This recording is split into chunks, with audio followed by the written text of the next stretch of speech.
Hahay.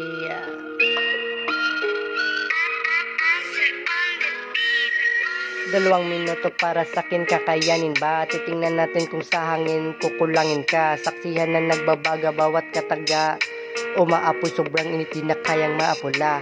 Call 911, may handusay sa daan. Tatamaan, gigilitan dahil ubod ng katangahan.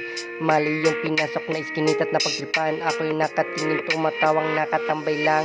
Mga lakad di tiyak at parang kinakabahan. May nakabuntot na nino sa may likuran. Bumulong, ginulat na gusto niyang katawan. Kumakbo, tumalon yung singas, may duguan.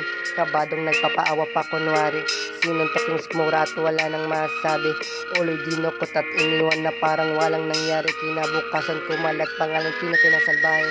Trial on the court, pamilya ng biktima. Zero-giri yung dadder sa bilang witness ha. Already yung judge sa korte kinagusga. Nilabas katotohan at nakamit hustisya niya. Pakalipas ang taon, kriminal nakatakas na. Nakipagkita sa akin at tumatawag pa. Naluluwang sinabi, hayop putang ina ka. Salamat sa iyo, ako'y masaya at nagkatatoha. Di nila alam lahat ng yun ay planado para yung transaksyon sa loob ay masikaso. Ngayon nasa labas, nakangiting nakiareglo.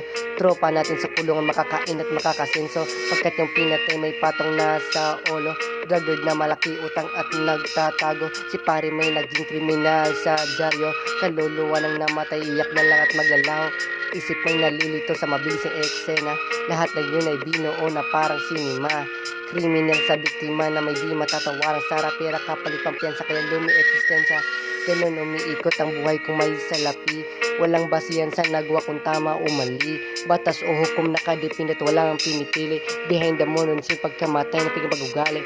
Masamang paggawa sa mabuting intensyon. Sino bang nagkasala sa ganong sitwasyon? Masamang tao na may mitihing kakaiba. Palayain ng sarili sa mundong parang selda. Yeah.